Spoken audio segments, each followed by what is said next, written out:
Welcome to Wizard.com. I am Maths teacher Neeta and this is our question. What will be the nature of lines representing a pair of linear equations that has no solution? So whether the line is intersecting, parallel, coincident or none of these, we have to find out.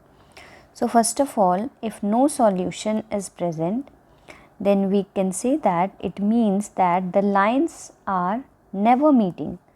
So the lines are never meeting. So the line never meets, then only we have no solution. If it will meet, then definitely it will have some solutions. So for no solution, this condition must be must, that lines are never meeting, and the never meeting lines are nothing but this kind of line, and this is parallel lines.